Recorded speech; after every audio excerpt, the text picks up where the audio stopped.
সময় তো আজকে নাই, ওই পয়েন্টে কথা বলবো। সূরা আলে ইমরান আয়াত নাম্বার 85, বাড়িতে গিয়ে তাফসীরটা পড়বেন।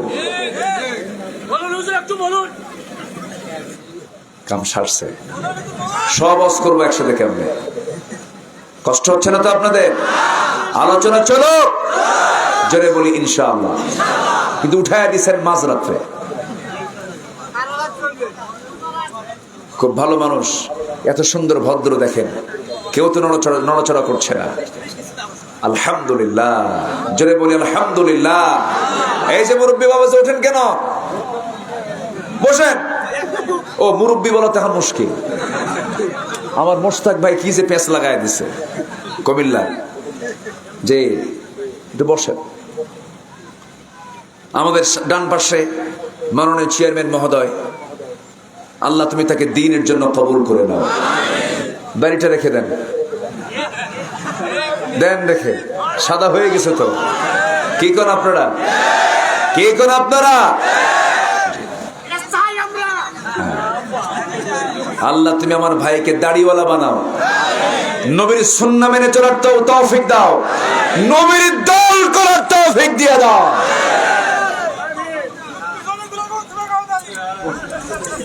হ্যাঁ, ও আচ্ছা, এত টাকার দরকার নাই তো। বড়জন হলে কি এমনি হয়ে যাবে ইনশাআল্লাহ। জোরে বলি ইনশাআল্লাহ, আরো জোরে বলি ইনশাআল্লাহ। তাহলে আমি আজকে বলে গেলাম চেয়ারম্যান মহোদয়ের ব্যাপারে। আগামীকাল থেকে আপনারা দেখবেন যে ওনার দাড়িতে ভিটামিন হচ্ছে কিনা। ঠিক আছে, যে আল্লাহ কবুল করুন। নবীজির সুন্নাহ মানতে হবে, সুরত থাকতে হবে, সিরাত চেহারায় থাকতে হবে, গুণেও থাকতে হবে। এটাই হলো নবীর আনুগত্য। এটা কি নবীর আনুগত্য? তার জন্য জাহান্নাম না জান্নাত? জান্নাত। একটু কান লাগান। আমরা যে আল্লাহর ইবাদত করি, সে ইবাদত গুলো কবুল হচ্ছে কি কবুল হচ্ছে না, কবুল হওয়ার ক্ষেত্রে কিছু অন্তরায় আছে। নামাজ পড়ি, এত দোয়া করে, দোয়াগুলো যায় কোথায়? দোয়া কবুল হওয়ার পিছনে, দোয়া কবুল না হওয়ার পিছনে কিছু অন্তরায় আছে না নাই বলেন? আছে। ইবাদত কবুলের 10টা অন্তরায় আছে। আমি যতটুকু গবেষণা করেছি, এই 10টা অন্তরায়কে যে বান্দা নিজের জীবন থেকে মাইনাস করবে, সে যে দোয়া করবে সঙ্গে সঙ্গে সেই দোয়া কবুল হয়ে যাবে। 10টা জিনিস তার মধ্যে থাকা যাবে, 10টা বদামল তার মধ্যে থাকা যাবে। তাহলে ওয়াজ কি শেষ হচ্ছে না শুরু হচ্ছে কেবল? আমি তো রেফারেন্স ছাড়া, আমি এই 25টা বছর ধরে আমি যত জায়গায় কথা বলেছি, রেফারেন্স ছাড়া, হাদিস আয়াত এছাড়া আমি কথা বলতেই জানি না। কারণ বলতে গেলে আমি ধরা খেয়ে যাব কার কাছে? আল্লাহর কাছে। আমার দেশে এমন ওয়াইজও আছে, আয়াতও লাগে না, হাদিসও লাগে না। আছে না নাই? কেরামুন কাতিবিন আছে না? আর কি যেন রোজ হাসরের দিন, কি যে প্যাস, ওই দেখছেন সব পারে। দেখেন তুমি খাজা বাবার তুমি মুরিদ হয়ে জান্নাত পাবা। চিন্তা করেন, এই ভণ্ডামিগুলো আমার দেশে আছে না নাই? বলেন আছে না নাই? আমি তো মুখ দরবারের মুরিদ, আমি আমার পীরের ঠ্যাং ধইরা জান্নাত পার হয়ে জাহান্নামে যাব। যা তুই জাহান্নামে, এত সস্তা জান্নাত নয়। আমার ইবাদত গুলো কবুলের, আমি যে ইবাদত গুলো করছি সেই কবরের অন্তরায় হলো 10টা। 10টা হলো বাধা। 1 নাম্বার হলো, যার মধ্যে মুনাফিকি থাকবে তার ইবাদত কবুল হবে। আমার দেশে তো মুনাফিকি নাই। মুনাফিকি আছে? আচ্ছা আমার বন্ধুগণ, মুনাফিকি বিষয়টা আমাদের কাছে অনেকের কাছে অস্পষ্ট, অনেকে বোঝেন না। মুনাফিক কাকে বলে, নিফাকতা কাকে বলে, অল্প সময়ের ভিতরে আমি এই 10টা পয়েন্ট আমি একটু একটু করে বলবো। মুনাফিক কাকে বলে, মুনাফিকের পরিচয়টা কি? যখন আমরা কোথাও ধোঁয়া দেখি, ধোঁয়া যখন উঠতে দেখি, ধোঁয়াটা প্রমাণ করে ধোঁয়ার নিচে আছে কি? আসতে বলবে না, আছে কি বলেন? আগুন।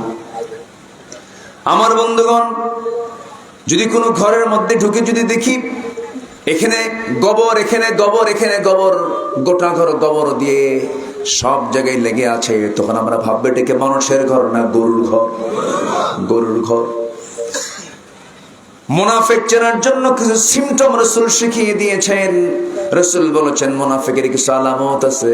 আয়াতুল মুনাফিকি সালাস, মুনাফিকের আলামত হলো তিনটা, কোন কোন হাদিসে আসছে চারটা। এর মধ্যে এক নম্বর আলামত হলো যখন সে কথা বলে তাজা মিথ্যা কথা বলে। আমার দেশে তো মিথ্যাবাদী নাই, এই জায়গায়ও নাই, এখানেও আছে। তাহলে মুনাফিকও আছে। আহা, এক সাহাবী কাঁদতেছেন। সেই সাহাবীর নাম হলো হানজালা রাদিয়াল্লাহু তাআলা আনহু। আহা, কি দামি সাহাবী, কাঁদতেছেন, হাউমাউ করে কাঁদতেছেন। কান্নাকাটি করতে করতে বাড়ি থেকে বের হলেন, চিৎকার করে করে কান্না করে করে যাচ্ছিলেন। মাঝপথে সাইয়েদনা আবু বকর দেখে ফেলে বলছেন, হানজালা কান্দো কেন, কি হয়েছে? নাফাকা হানজালা, নাফাকা হানজালা, হানজালা মুনাফিক হয়ে গেছে। হানজালা মুনাফিক হয়ে গেছে, আমি মুনাফিক হয়ে গেছি। কেন কেন, কি হয়েছে? তুমি এরকম করে কেন নিজেকে মুনাফিক বলছো? কি হয়েছে তোমার? সে হানজালা বলতেছেন, আমি এই জন্য আমি নিজেকে মুনাফিক মনে করছি, নবীর সামনে বসলে দুনিয়ার কথা মনে থাকে না, নবীর সামনে থেকে একটু আড়াল হলে পরে দুনিয়ার কথা মনে হয়, বউ বাচ্চার কথা মনে হয়, সংসার জীবনের কথা মনে হয়, দুনিয়াবি বহু চিন্তা খেয়াল চলে আসে। এই জন্য আমি মনে করছি আমি হানজালা মুনাফিক হয়ে গেছি। সাইয়েদনা আবু বকর বলেন, আমারও তো এরকম মনে হয়, আমি তো মুনাফিক হয়ে গেছি মনে হয়। এই দুইজন মিলে নবীর কাছে গিয়ে বলছেন, ইয়া রাসূলুল্লাহ, আমরা মনে হয় মুনাফিক হয়ে গেছি, নাফাকা হানজালা। রাসূল বলছেন, কেন হানজালা, তোমার কি হয়েছে? এরকম করে তুমি নিজেকে কেন মুনাফিক বলছো? আমার রাসূল উত্তর শুনে বলছেন, হানজালা, বিয়েটা আমার সুন্নাহ,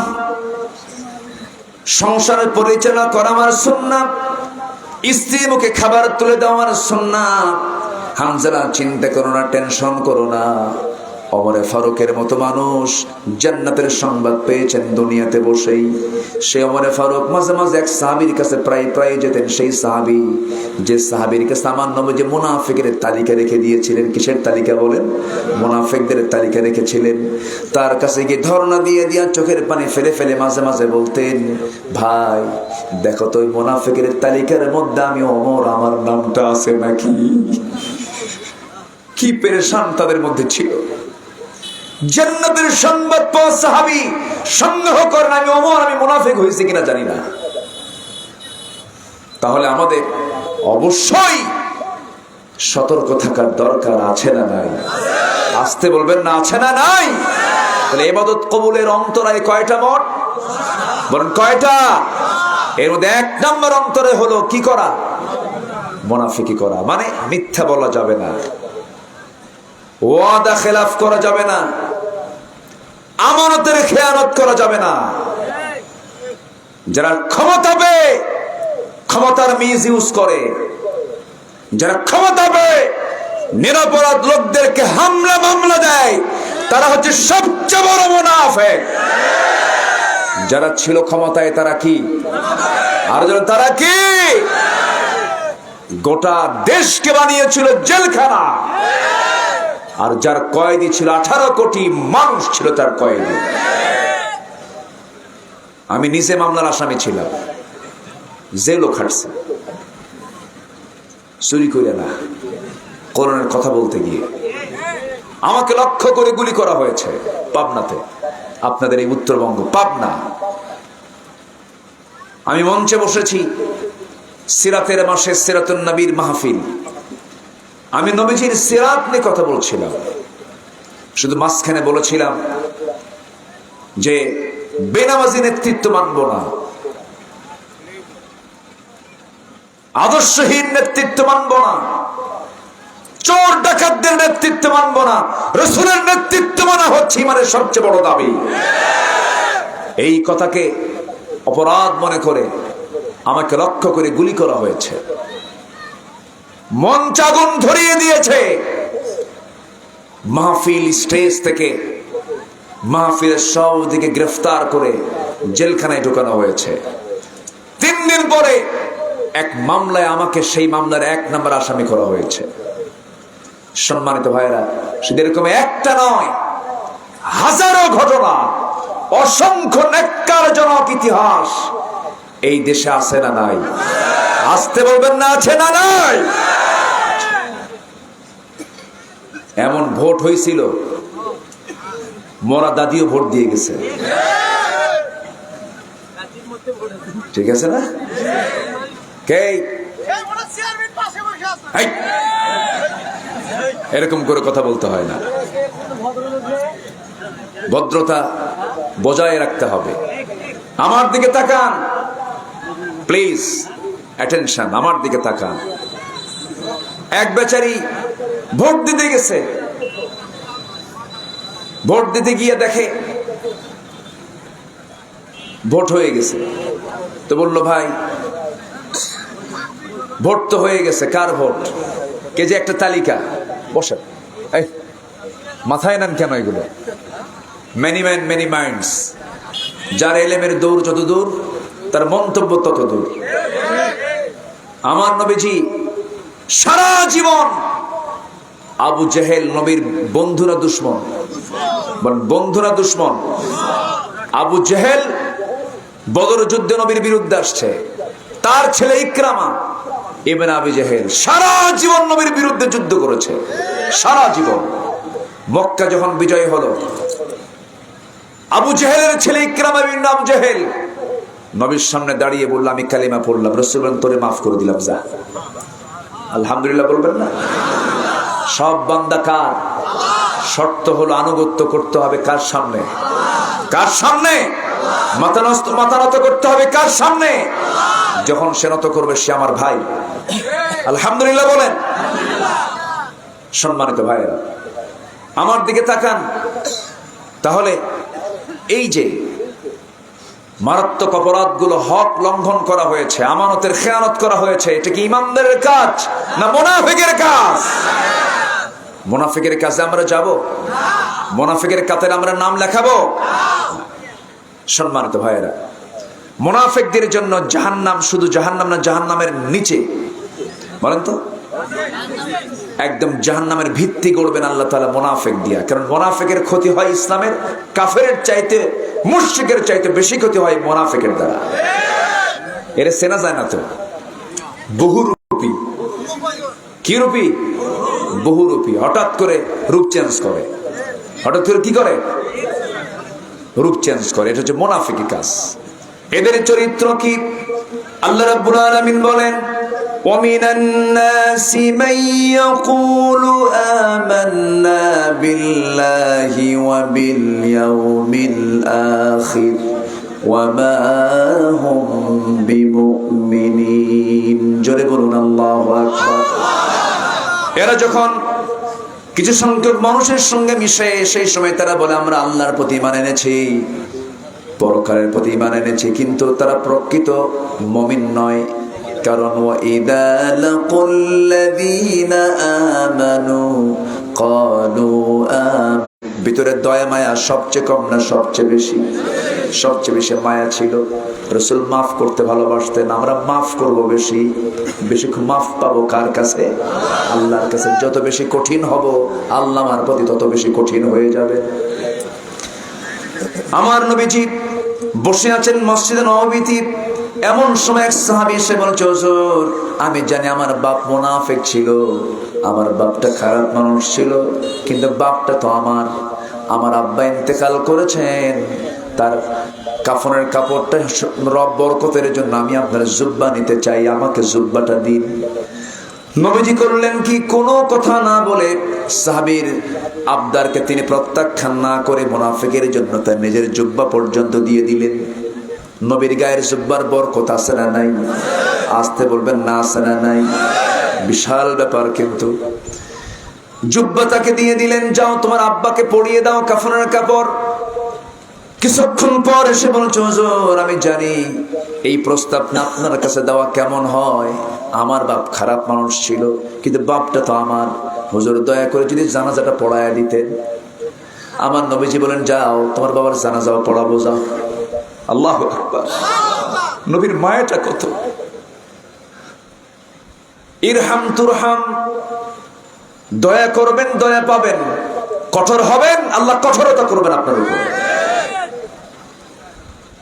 আমার বন্ধুগণ, আমার নবীজি করলেন কি, চলে গেলেন জানাজায়।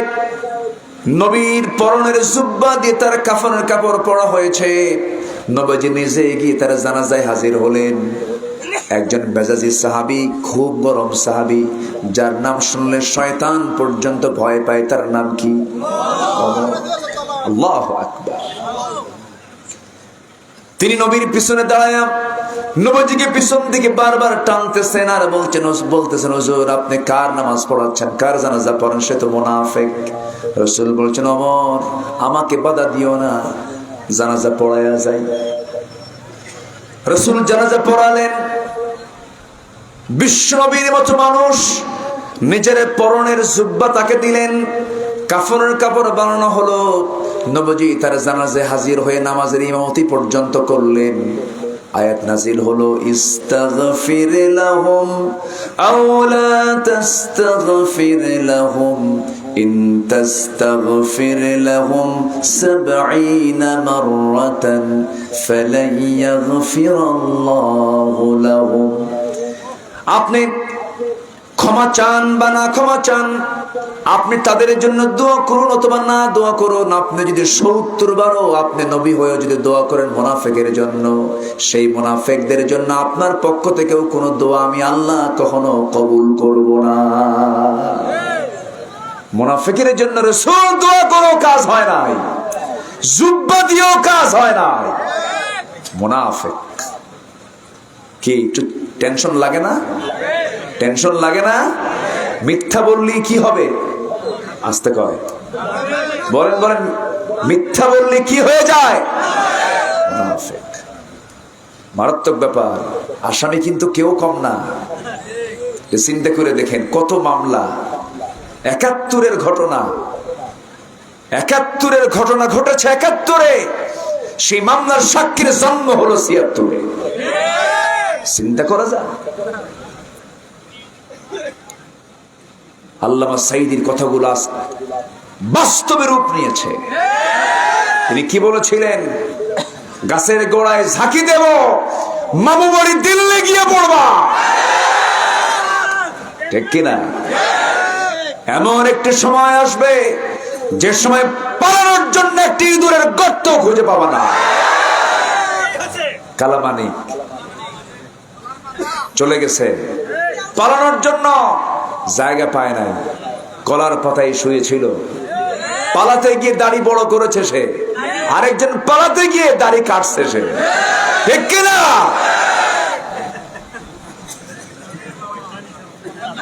লজ্জায় মাথা নিচু হয়ে যায়।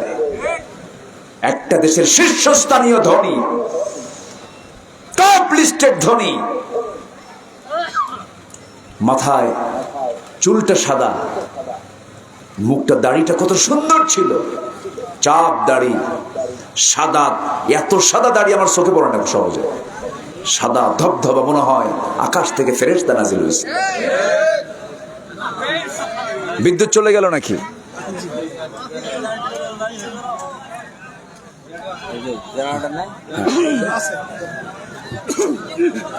শেষ হয়ে যায়। আরো আগে উঠাইতে লাগতো, আর একটু আগে দিলে একটা লোক ওঠে নাই। এই তাড়াতাড়ি মাইকটা ঠিক করেন, একটা লোক ওঠে নাই তো, ওঠে নাই। মানি ফুটে উঠে করবে। এখন যাবে, এখন যাবে 12টা 12:30।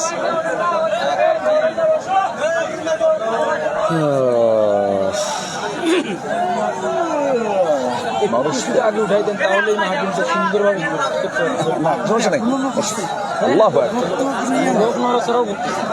কিন্তু এখন আর কতক্ষণ থাকবে?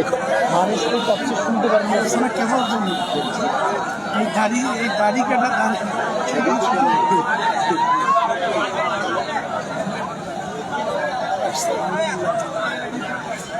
বিদ্যুৎ চলে আসছে মনে হয় না?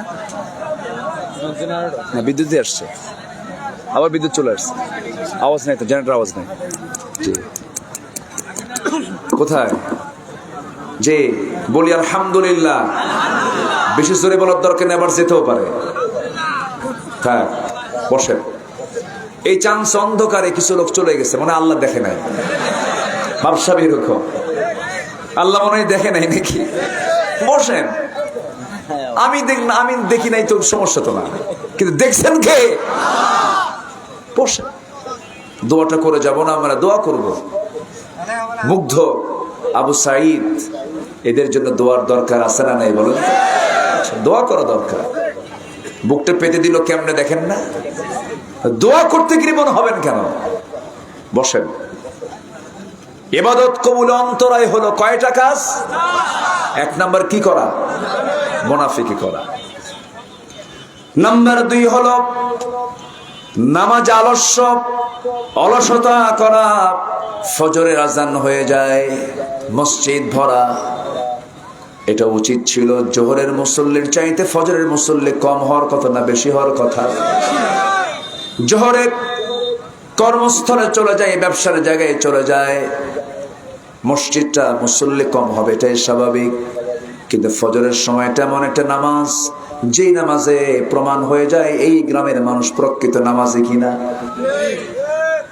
ফজরের মুসল্লি যে গ্রামে বেশি, সেই গ্রাম হবে 1 নাম্বার গ্রাম, ঠিক কিনা? আমরা এই গ্রামকে কয় নাম্বার গ্রাম দেখতে চাই? আপনার গ্রামকে কয় নাম্বার গ্রাম দেখতে চান? তাহলে কোন ওয়াক্তের মুসল্লি বেশি হওয়া দরকার? কোন ওয়াক্তের মুসল্লি বেশি হওয়া দরকার?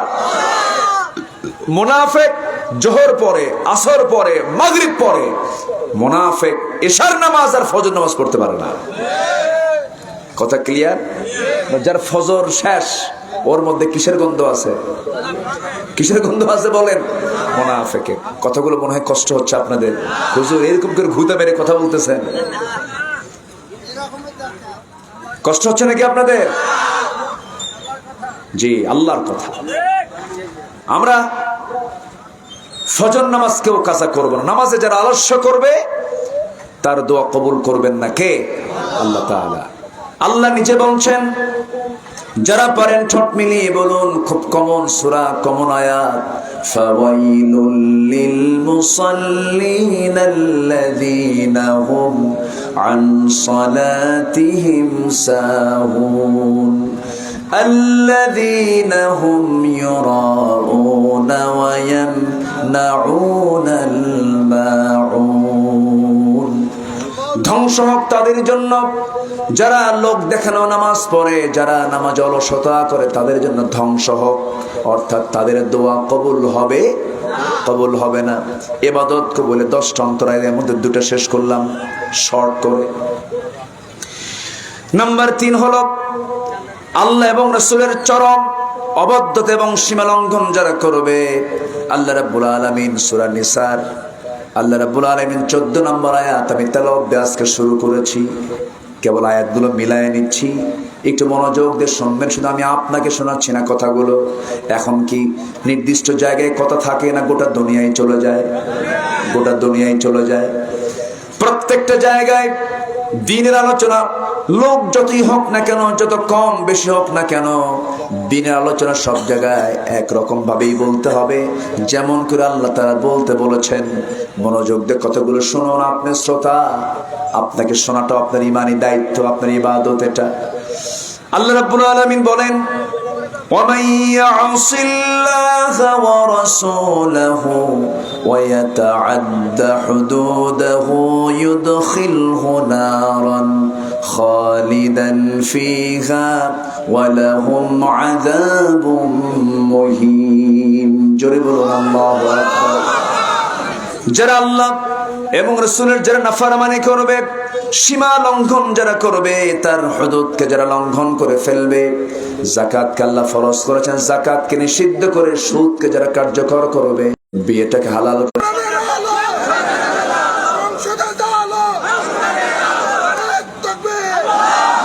আল্লাহ কবুল করুন। জোরে বলি আমিন।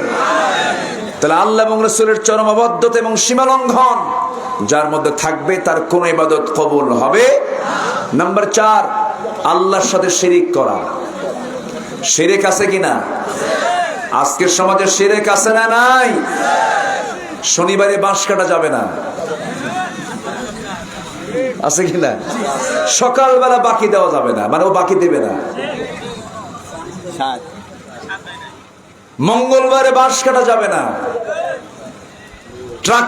ট্রাকের পিছনে ছেঁড়া জুতো ঝুলে রাখে, আছে না নাই? একদিন বললাম ট্রাকের ড্রাইভার, এই তোমার ট্রাকের পিছনে ছেঁড়া জুতা কেন? বদ নজর থেকে বাঁচার জন্য। আল্লাহ বলছে না, না লাগবে না, আউযু বিল্লাহি মিনাশ শাইতানির রাজিম। সকল বদনজর থেকে বাঁচতে হলে তাআউযুটা পড়ো। আর এক কি ঝুলা রাখছে? এগুলো শিরক। এগুলো কি বলেন? শিরক। বাচ্চা হয় না, অমুক পুকুরের পানি খাইলে বাচ্চা হয়, গাছের পাতা খাইলে বাচ্চা হয়, আছে কিনা? আছে কিনা? এগুলো কি? অমুক দরবারে গিয়া যাও একটু মান্নত করে আসো বাবার নামে। কার নামে? এগুলো তো নাই মনে হয় নাকি? আছে? এগুলো কি? আসতে কবেন, এগুলো কি? অথচ আপনার পায়ের জুতার ফিতাও যদি ছিঁড়ে যায়, জুতা ছিঁড়ে গেছে, পায়ের কি হলে ফিতা ছিঁড়ে গেছে, মুচির কাছে আগে না বলে আগে বলবেন কার কাছে? বলবেন ইন্না লিল্লাহ, আল্লাহ আমি জুতার ফিতা হারায় ফেলছি, ছিঁড়ে গেছে, আল্লাহ ব্যবস্থা করে দাও। আল্লাহু আকবার বলে। কোন কিছু চাইতে গিয়ে আল্লাহ ছাড়া অন্য কাউকে বললি বেজার হন কে? পৃথিবীতে আপনি আব্বাকে বারবার আব্বা বলবেন, বেজার হয়, এত ডাকিস কেন? ঠিক কিনা? আপনি নেতাকে বারবার নেতা বলে ডাক দিবেন, বিরক্ত হয়ে শেষ হয়ে যায়। কিন্তু একজন আমার ডাকে বিরক্ত হন না, যত ডাকা হয় তত খুশি হন। তিনি কে? আল্লাহ। আল্লাহ, তিনি খুশি হন। শিরিক মানে হচ্ছে আল্লাহকে মাইনাস করা। শিরিক মানে কি? আল্লাহকে মাইনাস করা, আল্লাহকে বাদ দিয়ে অন্য কাউকে ডাকা, অন্য কাউকে ইলাহ মনে করা, অন্য কাউকে মানে ত্রাণকর্তা মনে করা, এটাই হচ্ছে শিরিক। অর্থাৎ আল্লাহকে মাইনাস করা। আরেকটা হলো রাষ্ট্র পরিচালনা করতে নিয়ে আল্লাহর আইনকে বাদ দিয়ে অন্য কোন আইনকে কার্যকর করা, এটাও কি?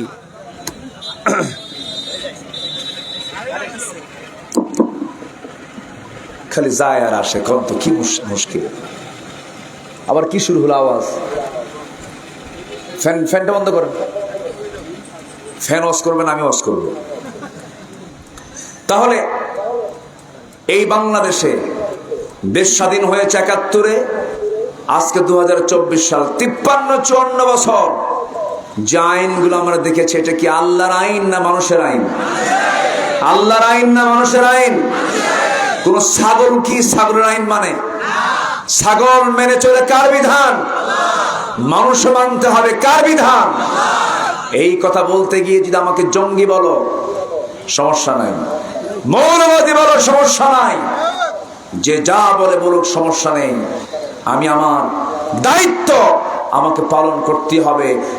জমিন যার, হুকুম চলতে হবে তার। আল্লাহ কবুল করুন। শিরিক করলে কবুল করবেন না আল্লাহ তাআলা।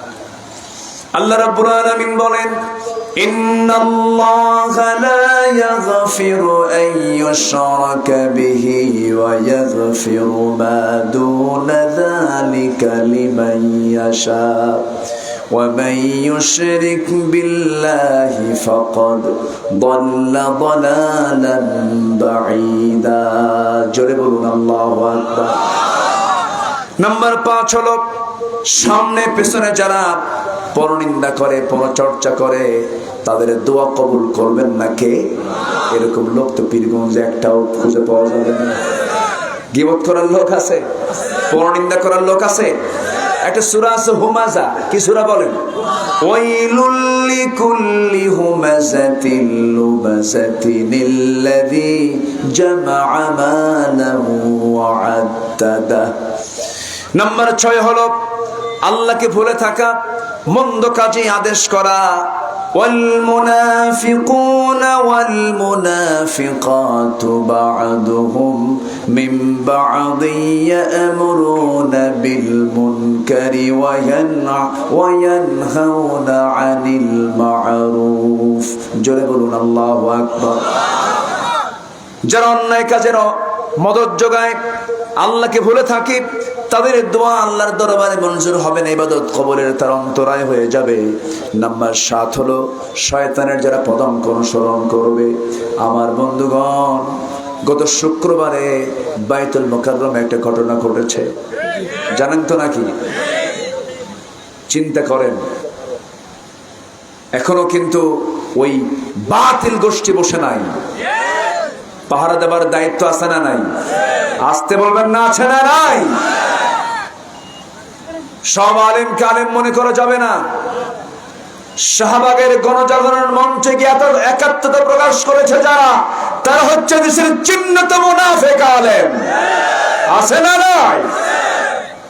একই কোরআনের ব্যাখ্যা দিয়ে কেউ রাষ্ট্রীয় খরচে হজে যায়, আবার একই কোরআনের ব্যাখ্যা দিতে গিয়ে তাফসীর করতে গিয়ে 13 বছর জেল খাটে।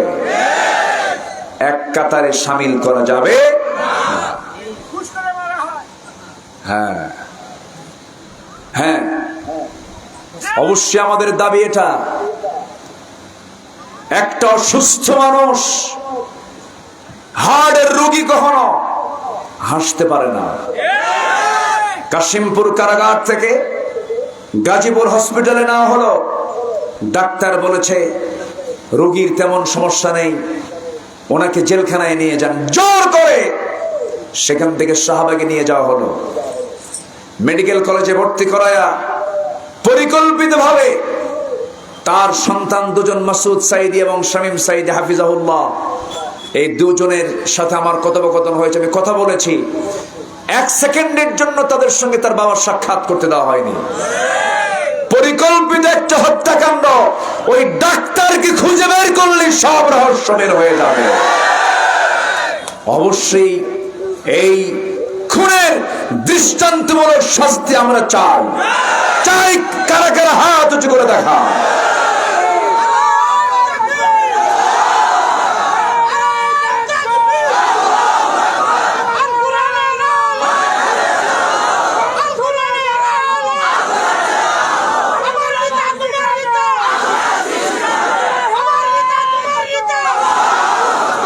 আল্লাহ কবুল করুন, জোরে বলি আমিন।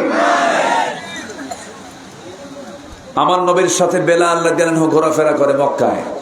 আবু জেহেল কয়, দেখ মুহাম্মাদের বাহিনীগুলো দেখ, এই কালো কুসকুসা বেলাল আর লোহা পিটানো খাব্বাব দিয়ে মুহাম্মদ বিশ্ববিজয়ের স্বপ্ন দেখে। আল্লাহ কি পারে না? বেলালকে মুয়াজ্জিন বানান নাই? বানাইছেন কিনা বলেন? আল্লাহ কি দেশকে, এই দেশবাসীকে দেখাচ্ছেন না? আল্লাহ আছেন না নাই? আচ্ছা, কোথায় তারা? কোথায় গেল তারা? টপ করে বলে ফেলেন 2041। ঠিক আছে না? আগাম কথা বলবেন না। ক্ষমতা দেওয়ার মালিককে, ইজ্জত দেওয়ার মালিককে, কলা পাতায় রাখার মালিককে। সিলেটবাসীকে ধন্যবাদ, বিসি আউট করছে, বিসি রাখে নাই। ও নিজে কইছে আমি সাইদিন ফাঁসি নিজে দিয়েছি, ফাঁসির রায় আমি দিয়েছি। কত বড় জালিম হলে পরে এই জাতীয় কথা তার মুখ থেকে বের হতে পারে? ইতিহাস থেকে শিক্ষা নেওয়ার তৌফিক সবাইকে আল্লাহ পাক দান করুন। নাম্বার 8, যারা display, only for display, Riya যারা করবে, যা করবে মানুষ দেখুক, আমাকে ভালো বলুক, এই উদ্দেশ্যে যারা ইবাদত করবে তাদের দোয়া কবুল করবেন না তিনি কে? আর এই কাজে এক্সপার্ট হলো মুনাফিকরা। কারা বলেন তো? মুনাফিকরা। নাম্বার 9 হলো কুফরি করা। কি করা বলেন তো? কাফের কিন্তু কোন সম্প্রদায়ের নাম না, মুসলিমের মধ্যে অনেক কাফের আছে। আছে না নাই? আছে। আয়াত বলতে পারলাম না, সময় তো নাই। নাম্বার 10 হলো আল্লাহর সাথে মিথ্যা দৃঢ় অঙ্গীকার করে আবার তা অবজ্ঞার সাথে ভঙ্গ করা। অমিনহুম মান আহাদাল্লাহ, আল্লাহর সঙ্গে কিছু লোক আছে ওয়াদা করে, আবার এই ওয়াদা করার পরপরই আবার সে ওয়াদাকে ভঙ্গ করে ফেলে। এরকম আছে না নাই? আছে। এই সমস্ত বদগুণ যাদের মধ্যে থাকবে, এই 10টা অপরাধ হচ্ছে ইবাদত কবুলের বড় অন্তরায়। আল্লাহ তাআলা এই 10টা অপরাধ থেকে আমাদেরকে দূরে থাকার তৌফিক দান করুন। ফজর পড়বেন কারা কারা? দেখি হাত তোলে না কারা? যারা তুলবেন না ভাববেন যে আপনি আবু জেহেল। 5 ওয়াক্ত নামাজ কারা কারা পড়বেন? হাত তুলে দেখেন, জোরে বলেন ইয়া আল্লাহ, আমাকে ফজর, যোহর, আসর, মাগরিব, এশা 5 ওয়াক্ত সালাত আদায় করার তৌফিক তুমি আল্লাহ দিয়া দাও। জোরে বলি আমিন, আরো জোরে আমিন। হাত নামান। মা